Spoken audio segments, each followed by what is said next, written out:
সাইরেনের আয়োজনে ফকির লালন সাহেবের তিরোধান দিবস মনে রেখে বাংলাদেশে চলমান যে ভিন্ন মত, ভিন্ন লিঙ্গ, ভিন্ন পরিচয় মানুষের উপরে সংখ্যাগরিষ্ঠতার বড়াই দেখিয়ে যে জুলুম নির্যাতন চলতেছে তার বিরুদ্ধে প্রতিবাদের অংশ হিসেবেও আজকের এই আয়োজনের জন্য সাইরেনকে আমার ধন্যবাদ এবং ভালোবাসা জানাই, সংহতি জানাই। যারা উপস্থিত হয়েছেন সবাইকে শুভেচ্ছা জানাই। সময় বেশি নাই, আমাকে মোজামেল বলছে খুব কম সময়ের মধ্যে শেষ করতে হবে। আগে যা বলছিল তার থেকে অর্ধেক সময় কমায় দিচ্ছে। তো আমার শুরু করতে লাগে 20 মিনিট। আমি এক গান এক রাত কভার করি, একটা গান সেটার গানের ব্যাখ্যা দিয়ে এক রাত শেষ হয় আমার। কিন্তু আসলে 10 মিনিটে কিছুই করা সম্ভব না। কিন্তু আপনারা যারা আজকে এই আয়োজনে হাজির হয়েছেন তাদের জন্য আমি কয়েকটা সমস্যা দিয়ে যাই। আমার কাজ সমস্যা দেওয়া, সমাধান বের করার দায়িত্ব আপনাদের। আমি মনে করি আমরা মধ্যবিত্তরা যে লালন ফকিরের একটা পরিচয়ের মধ্যে বাস করি, এই পরিচয় নির্মাণটার মধ্যে এমন একটা ব্যাপার ঘটে গেছে যেই কারণে আমরা হয়তো এখন আমরা মধ্যবিত্তরা, শিক্ষিত মধ্যবিত্তরা লালনকে তার জ্ঞানের জগৎ থেকে, তার জ্ঞানের ভাবের জগৎ থেকে চিনতে পারি না। কেমন, আমি আপনাদেরকে সেই কথা বলে আজকে আমার কথা শেষ করব। যেমন ধরেন, মানুষ ভজলে শোনার মানুষ হবি, ওমন সহজে কি সই হবা, কিংবা সহজ মানুষ ভোজে দেখার এমন দিব্য জ্ঞানে। তারপর ধরেন, মানুষ তত্ত্ব যার সত্য হয় মনে শিখি অন্য তত্ত্ব মানে। এই যে মানুষে মিশিয়া হয় বিধান তার, মানুষ গুরু নিষ্ঠা যার। এই মানুষ মানে কি?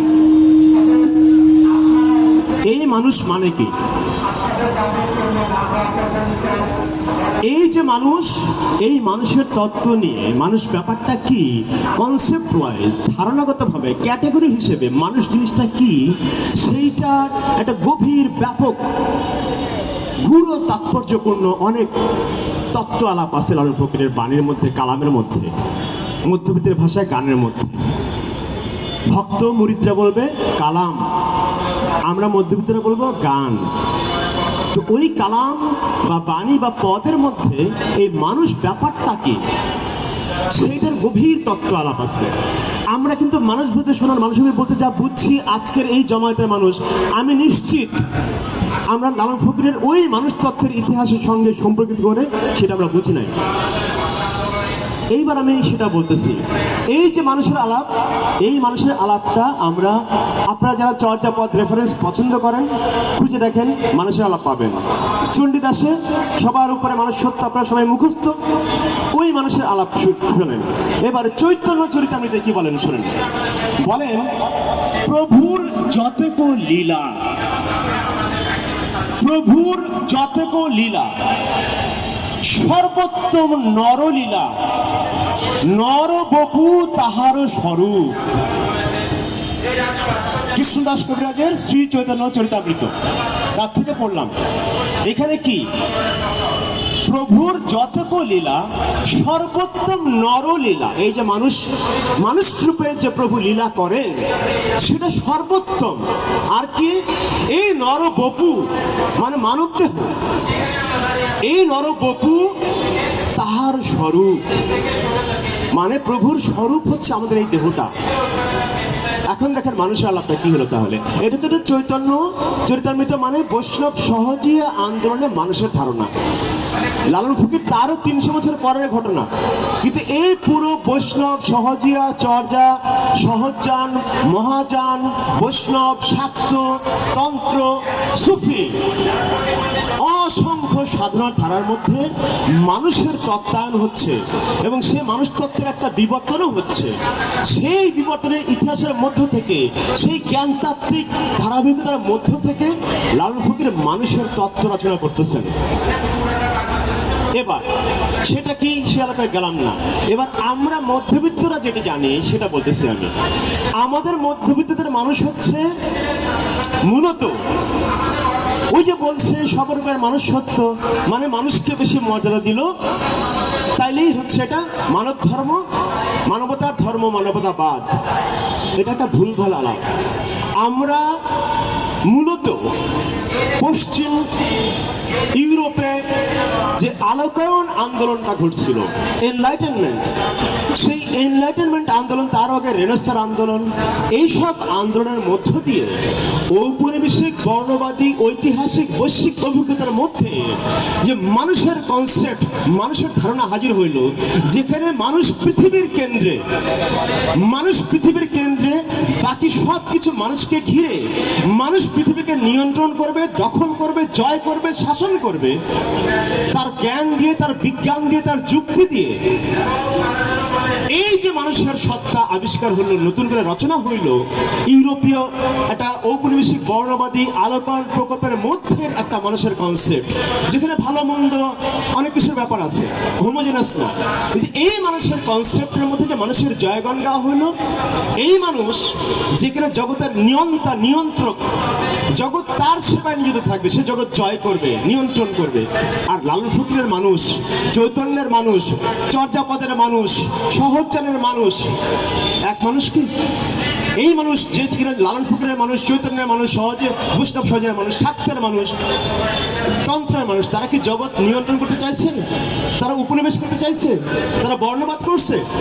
কিন্তু আমরা মূলত ওই ইউরোপীয় এন্টারটেনমেন্টের একটা বর্ণবাদী সাদা ব্যাটা মানুষের কনসেপ্টটাকে আমরা ইউনিভার্সালাইজ করে নিয়েছি, আমাদের করে নিয়েছি।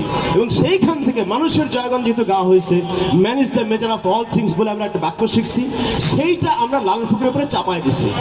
দিয়ে আমরা বলছি যে এই যে লালন বলে যে মানুষ ভজলে শোনা মানুষ হবে, তাহলে নিশ্চয়ই একই কথা বলছে। ইউরোপীয় হিউম্যানিজম যেটা বাংলা মানবতাবাদ, সেটা আমরা লালন ফকিরদের উপরে, লালন ফকির সহজের উপরে চাপাই দিচ্ছি। এই হচ্ছে আমাদের মধ্যবিত্তের, শিক্ষিত মধ্যবিত্তের লালন ফকির চেনা। যদি ভুল বলে থাকে আমাকে বলে। আমার কথা এই পর্যন্ত থাকলো।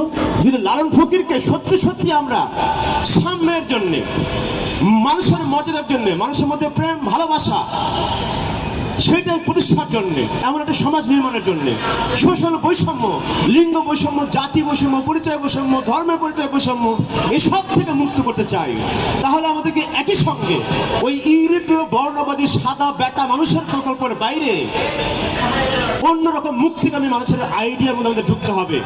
যেইখানে ঢুকতে আমাদেরকে লালন ফকির সাহায্য করেন। যে মানুষ জগতের নিয়ন্ত্রক হতে চায় না, যে মানুষ বাকি সকল কিছুর সঙ্গে বন্ধুত্বপূর্ণ, তার অস্তিত্বের সঙ্গে বাকি অস্তিত্বের সম্পর্কিত করে দেখে, এই যে আন্তঃসত্তা সম্পর্ক, ইন্টার বিইংনেস, এই আন্তঃসত্তা সম্পর্ককে উপলব্ধি করে, সেইটা শরীরের মধ্যে, জগতের মধ্যে সেইটার সুর ছন্দ সেটা আবিষ্কার করে, তারা সাধক। লালন ফকির সেই সব ধারার মানুষদের একজন শক্তিশালী প্রতিনিধি। তাকে আমরা ইউরোপীয় হিউম্যানিজমের খাঁচার মধ্যে ভরে দিয়ে আমরা লালন ফকিরকে চিনতে পারবো না, কাজেও লাগাতে পারবো না। মানুষ কঠিন কনসেপ্ট, সহজ কঠিন কনসেপ্ট, সব কঠিন কনসেপ্ট। সহজ মানুষ বদলে দেখলাম এটা সে মানুষ না, এটা সহজ মানুষ। এই সহজে তত্ত্ব আলাপ করলে তো রাত পার হয়ে যাবে। বাদ, আজকে আলাপ শেষ। আসেন, কেউ আসেন? গান গাবো কি গাবো না? গাবো কি গাবো না? বিদায় বিদায়।